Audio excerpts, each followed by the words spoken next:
საქართველოს საგარეო საქმეთა სამინისტროში ადასტურებენ, რომ სავიზო რეგულაციის ფარგლებში ბრიუსელში პირველი შეხვედრა 11 ივნისს გაიმართება. თავდაპირველად ეს ინფორმაცია რადიო თავისუფლების ევროპის ბიუროს ხელმძღვანელმა რიკარდ იოზვიაკმა გაავრცელა. მალევე საპასუხო განცხადება გააკეთა ქვეყნის საგარეო უწყებაში, სადაც ნათქვამია, რომ ევროკავშირის სავიზო რეგულაციის თანახმად შეჩერების მექანიზმის მოქმედების პერიოდში ევროკომისიამ შესაბამის მესამე ქვეყანასთან უნდა დაიწყოს დიალოგი.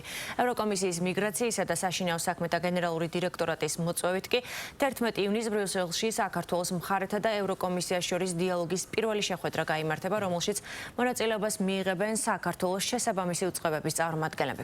გავრცელებულ ინფორმაციას ეხმაურებიან პოლიტიკოსები.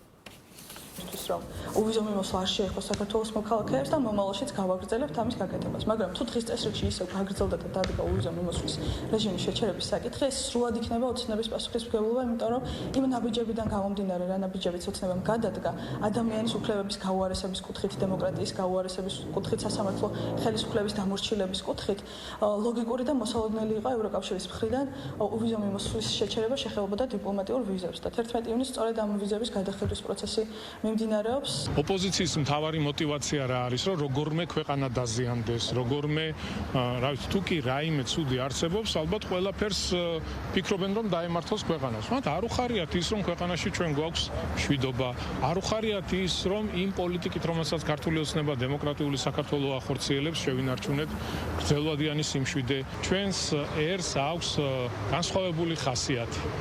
და სამწუხაროდ ვერც ერთმა უცხოელმა ვერ დაინახა და ვერ გაიგო ის, რომ ქართველებთან თითისქნევით საუბარი არ გამოვა. შეიძლება ვიღაცასთან ეს დამოკიდებულება, ეს მიდგომა ჭრიდეს, მაგრამ ქართველთან თითისქნევით საუბარი და ზემოდან ყურება უბრალოდ წარმოუდგენელია. ჩვენ მზად ვართ ვითანამშრომლოთ, ვიმეგობროთ, მაგრამ ეს უნდა იყოს კონსტრუქციულ ფარგლებში. ხედავთ ერთ ძალიან ცუდ და მძიმე ტენდენციას, რაც საერთოდ ევროკავშირში არის. ეს გამოიხატება იმაში, რომ ევროკავშირი საქართველოსთან მიმართებაში კონკრეტულად ბევრ მთელ რიგ საკითხებს იყენებს ზეწოლისათვის და შანტაჟისათვის, ხო?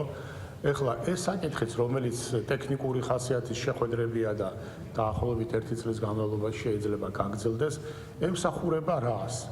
ემსახურება ერთ რამეს, რომ რამენაირად საქართველოსთან დაკავშირებით გარკვეული ზეწოლა მოახდინა.